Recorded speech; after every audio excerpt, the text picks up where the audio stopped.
이러므로 하나님께서는 우리의 일생을 통하여 수많은 징계를 내리십니다. 우리는 이런 징계가 우리에게 내려올 때 스스로를 변명하지 말고 하나님 품에서 자꾸 도망치지 말고 그때는 깨어지고 회개하는 거죠. 사도 바울 선생이 아시아에서 실패하고 비두니에서 실패한 것은 하나님의 징계입니다. 왜냐하면 그가 열심히 특심해서 하나님 앞에 기다리고 하나님의 뜻을 알아보기도 전에 인간의 열심으로 실주했기 때문에 하나님께서는 그를 징계해서 그로 하여금 깨어져서 하나님 앞에 기다릴 줄 아는 그런 사람이 되게 하려고 주님이 징계하신 것입니다.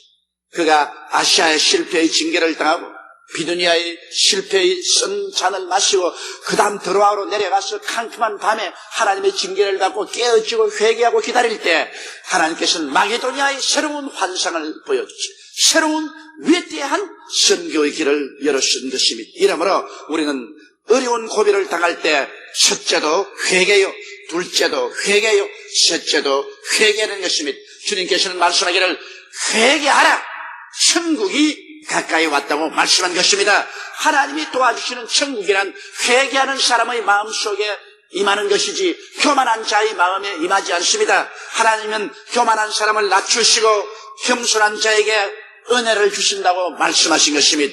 이러므로 우리의 일생은 항상 하나님께서 우리를 다스리고 인도하신다는 것을 알고 우리에게 시련과 환난 다가올 때 그때마다 무릎을 꿇고 하나님께 깨어져서 회개하고 자백하고 내 죄만 회개할 것이 아니라 나의 조상의 죄도 조국과 민족의 죄도 내가 회개하고 하나님 앞에 기다릴 때 하나님은 새로운 삶의 길을 열어주게 되는 것입니다.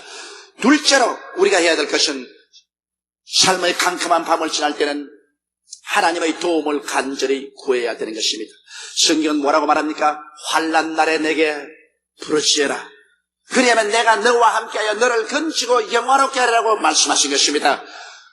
너희 중에 고난당한 자가 있느냐? 저는 주께 기도할 것이요. 즐거워하는 자가 있느냐? 주께 찬양하라고 말하는 것입니다. 고난당할 때는 우리가 깊이 생각해보는 때요. 고난당하는 때는 그리고 하나님 앞에 무릎을 꿇어 간절히 기도할 때인 것입니다. 고난을 당할 때 우리가 왜 기도해야 되느냐?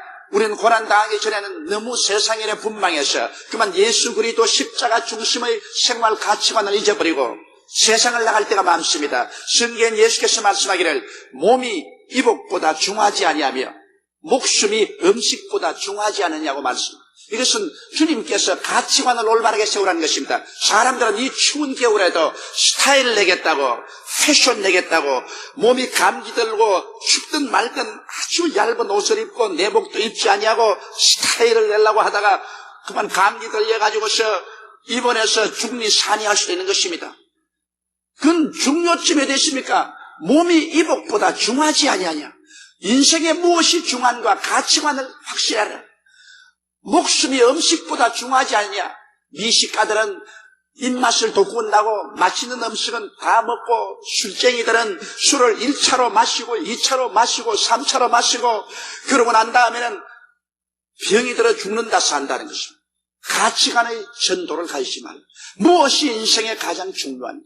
우리는 이 세상을 살면서 너무 그만 세상 일에 분주하다 보니까 이 세상의 부귀 영화 공명 자식 출세 이런 것에 중심이 되어서 예수 그리스도의 중심 십자가 중심을 잊어버리고 마는 것입니다.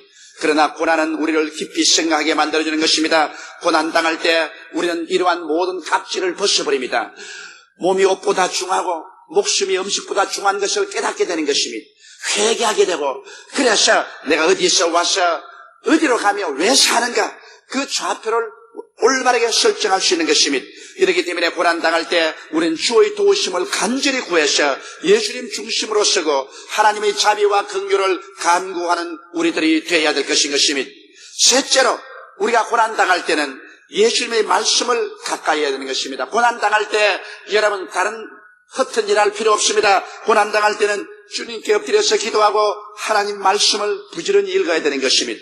왜냐하면 하나님의 말씀 속에서 하나님 우리에게 고난 당하기 전에는 도저히 깨달을 수 없는 깊은 교훈을 깨닫게 만들어주는 것입니다. 평소에 읽어도 무슨 말인지 알 수 없던 그런 말씀들이 고난 당할 때는 내 영혼 속에 양식으로 다가옵니다. 깊은 단꿀이 되어서 영혼 속에 솟구쳐 올라오는 것입니다. 또한 고난 당할 때 여러분 하나님 말씀을 읽으면 말씀보다 더 큰 위로가 없습니다. 세상 그 어떤 위로도 우리의 중심을 위로할 수 없습니다. 그러나 말씀은 우리 영혼을 위로하는 크나큰 영양제가 될 수 있는 것입니다. 이렇기 때문에 고난 당할 때는 말씀을 찾아가야지, 말씀을 저버리고 그냥 탄식하고 원망하고 지나가면 아무 소용이 없습니다. 이스라엘 백성들은 고난당할 때 말씀을 찾지 아니하고 자꾸 원망 탄식하다가 그만 버림을 닫고 마는 것입니다. 말씀을 찾으면 바로 그 속에 하나님이 계시고 하나님의 돕는 손길이 나와 있는 것입니다. 말씀 속에서 하나님은 우리에게 믿음을 넣어주시고 우리에게 용기를 주시고 새로운 지혜를 주시고 총명도 주시는 것입니다. 이러므로 믿음은 들음에서 나며 들음은 그리스도의 말씀으로 말미암다고 고난당할 때처럼 믿음이 필요할 때가 없습니다. 그럴 때 우리는 말씀을 마음속에 깊이 찾아가는 것은 대단히 필요한 것입니다.